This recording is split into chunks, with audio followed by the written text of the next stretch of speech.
Good morning to all. This is Veda from required education. இது June 12ஆம் தேதிக்கான pre market view. Global business வந்து நம்ம ஃபர்ஸ்ட் பார்த்துக்கலாம். யூஎஸ் சைனாவுடைய ட்ரேடு டீல் வந்து கிட்டத்தட்ட ஒரு 3 நாளாவே வந்து ஒரு ஹைப்போட போய்கிட்டு இருக்கு. பட் இன்னும் இறுதியான ஒரு முடிவு வந்து எட்டப்படவில்லை. டொனால்டு ட்ரம்ப் வந்து ஜூலை 9க்குள்ள நம்ம வந்து எல்லா நாடுகளோடையுமே வந்து ட்ரேட் டீல்ஸை வந்து முடிச்சிருவோம் அப்படின்னு சொல்லி ஒரு ஸ்டேட்மெண்ட் லெட்டரும் வந்து கொடுத்துருக்காரு. கிட்டத்தட்ட அது ஒரு ஃபைனலைஸ்ட் ஆயிடும் அப்படிங்கிற ஒரு சுச்சுவேஷனுக்கு வந்துருக்கு. இன்னைக்கு வந்து பார்த்தீங்கன்னா 50 ஒரு நெகட்டிவ் ஓப்பனிங் தான் வந்து இருக்கு. கிட்டத்தட்ட வந்து இந்த யூஎஸ் சைனா ட்ரேட் டீலை வச்சு வந்து பார்த்தீங்கன்னா யூஎஸ் மார்க்கெட்டுமே வந்து ஒரு ப்ரெஷர்ல தான் வந்து நேற்று ட்ரேட் ஆச்சு. ஸோ அதே மாதிரி அவங்களுடைய சிபிஐ இன்ஃப்ளேஷன் டேட்டா வந்து நேற்று யூஎஸ்ல வந்துருச்சு. பட் ஒரு டவ் வந்து ஒரு பாசிட்டிவ் மூமெண்ட்ல ட்ரேட் ஆகிட்டு இருக்கும் போது ஸோ இந்த சிபிஐ இன்ஃப்ளேஷன் வந்து உங்களுக்கு அந்த நியூஸ் வந்ததுக்கு அப்புறமா வந்து பார்த்தீங்கன்னா யூஎஸ் மார்க்கெட்ல நாஸ்டாக்காக இருக்கட்டும், S&P 500 இருக்கட்டும், டவ் ஜோன்ஸாக இருக்கட்டும், இப்போ வந்து க்ளோசிங்ல வந்து நமக்கு நெகட்டிவ் க்ளோசிங் தான் வந்து இருக்கு. அதே மாதிரி ஈரோப் மார்க்கெட்ல வந்து ஒரு பெரிய லெவல்ல ஒரு மூவ்மெண்ட் வந்து நேத்து நடக்கல. ஏசியன் மார்க்கெட் வந்து இன்னைக்கு ஓப்பனிங்ல ஜப்பானுடைய நிக்கி, அதே மாதிரி ஆங்சாங், அதே நேரம் தைவான் வெட்டேஜ், அதே மாதிரி சைனாவுடைய ஷாங்காய் காம்போசிட் எல்லாமே வந்து நெகட்டிவ்ல தான் வந்து ஓப்பன் ஆயிருக்கு.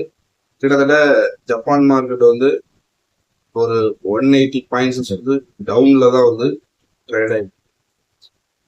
நிஃப்டி ஆல்ரெடி வந்து ஒரு நெகட்டிவ் ஓப்பன்ல தான் இருக்கு. ஆனா ஒரு பெரிய மூவ்மெண்ட் இல்லை.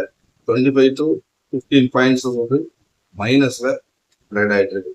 ஸோ இதெல்லாம் ஓவரா கெஸ் பண்ணி பார்க்கும்போது ஒரு ஃபிளாட் ஓப்பனிங் இருக்கலாம், இல்லைன்னா ஒரு நெகட்டிவ் ஓப்பனிங் இருக்கலாம் அப்படிங்கிறது தான் இந்தியன் மார்க்கெட்டோடைய சென்டிமெண்டா இருக்கு. எஃப்ஐஐஸ் டிஐஸ் டேட்டாஸ் வந்து நேற்று நமக்கு ஒரு பெரிய ஒரு பெர்ஃபார்மன்ஸ் சொல்ல முடியாது. எஃப்ஐஐஸ் வந்து ஒரு 400 crores வந்து செல் பண்ணியிருந்தாங்க. பட் அதே நேரம் டிஐஎஸ் வந்து அதை ஒரு பம்ப் பண்ணி மார்க்கெட்டை வந்து ஒரு ஸ்டே பண்ற மாதிரி 1500 கோடி பை பண்ணியிருந்தாங்க.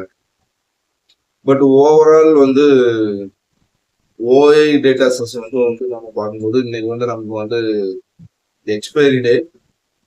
ஸோ 25,000 கால் ஆப்ஷனாக இருக்கட்டும், அதே நேரம் 25,200 புட் ஆப்ஷனாக இருக்கட்டும், இந்த ரெண்டுலையுமே வந்து ஓப்பன் இன்ட்ரெஸ்ட் வந்து ஹெவியாக ஃபார்ம் பண்ணி வச்சுருந்தாங்க. ஸோ கிட்டத்தட்ட வந்து 25,250 to 25,000 அப்படிங்கிற லெவல்ஸ்க்குள்ள இன்னைக்கு ட்ரேடிங் செஷன் இருக்கிறதுக்கான வாய்ப்பு அதிகமாக இருக்கு.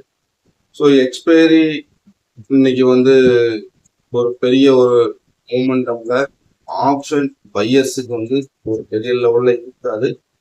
ஸோ ஆப்ஷன் செல்லர்ஸ்க்கான மார்க்கெட்டாக இருக்கலாம். நீங்க ஃபோக்கஸ் பண்றது வந்து புட்ல அவங்க வந்து ரைட் பண்ணி வச்சிருக்காங்க. ஸோ புட்ல ரைட் பண்ணி வச்சிருக்கும் போது ஆப்ஷன் பையர்ஸ் வந்து ஃபுட் ஃபோக்கஸிங்க வந்து கொஞ்சம் வெயிட் பண்ணிங்க சொல்றது நல்ல விஷயமாகும். கிட்டத்தட்ட அந்த 25,000 to 25,250 அப்படிங்கிற இந்த ரேஞ்சில் இன்னைக்கு மார்க்கெட் இருக்கிறதுக்கான வாய்ப்பு அதிகமாக இருக்கு. ஸோ கமாடிட்டி மார்க்கெட்ல நம்ம எடுத்துட்டோம்னா நேற்று வந்து crude oil வந்து ஒரு பாசிட்டிவ்ல க்ளோசிங் வந்து நடந்திருக்கு. கிட்டத்தட்ட ஒரு 150 பாயிண்ட்ஸ் வரைக்கும். நேச்சுரல் கேஸை பொறுத்த வரைக்கும் நேச்சுரல் கேஸ் வந்து ஒரு நெகட்டிவ் சென்டிமெண்ட்ல தான் இருக்கு. கிட்டத்தட்ட 292 அப்படிங்கிறது ஒரு ஸ்ட்ராங்கான ஒரு சப்போர்ட் ஆகும். அது வரைக்கும் வந்து நேச்சுரல் கேஸ் வந்து ஒரு வீக்னஸ் தான். கரன்சி மார்க்கெட்ல நம்ம வந்து எடுத்தோம்னா டாலர் இண்டெக்ஸ் வந்து மைனஸ்ல தான் க்ளோஸ் ஆயிருக்கு யூஎஸ்ல. ஸோ நம்ம யூஎஸ்டி ஐஎன்ஆர் வந்து பார்த்தீங்கன்னா 85.50 அப்படிங்கிற லெவல்ஸ்ல நேற்று க்ளோஸ் வந்து. ஸோ இந்த இடத்த கரன்சி மார்க்கெட்ல வந்து யூஎஸ்டி ஐஎன்ஆர் வந்து 85.50 அப்படிங்கிறது ஒரு ஸ்டேபிலிட்டியா இருக்கும் அப்படின்னு வந்து பார்க்கப்படுது. ஸோ யூஎஸ்டி ஐஎன்ஆர் ஒரு பெரிய மூமெண்டம் இந்த வீக் வந்து வாய்ப்பு இல்லை. ஸோ அந்த 85.50 to 85.60 அப்படிங்கிற வந்து ட்ரேட் ஆகிறதுக்கான சார்ட்ஸ் வந்து அதிகமாக இருக்கு. ஆப்ஷன் பையர்ஸ் வந்து இன்னைக்கு மார்க்கெட்டை வாட்ச் பண்ணுங்க.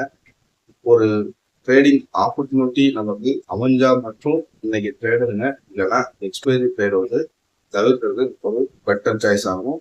பட் ஆப்ஷன் செல்லர்ஸ்க்கான மார்க்கெட் வந்து இது. ஏன்னா இப்போ வந்து ஓவரா ரைட்டிங் நடந்துட்டு கிட்டத்தட்ட புட் சைடு வந்து பார்த்தீங்கன்னா ப்ரீமியம் கொஞ்சம் ஹெவியாக இருக்கிறதுனால புட் ரைட்டிங் ஹெவியாக நடந்திருக்கு. ஸோ அதனால புட் சைடு ஃபோக்கஸ் பண்ணுறத விட கால் சைடு ஃபோக்கஸ் வந்து பெஸ்ட் சாய்ஸ் ஆகும். கிட்டத்தட்ட ஒரு என்ட்ரி பாயிண்ட் அமைஞ்சா மட்டும் ட்ரேட் எடுக்கிறதுக்கு வந்து நம்ம ட்ரை பண்ணலாம்.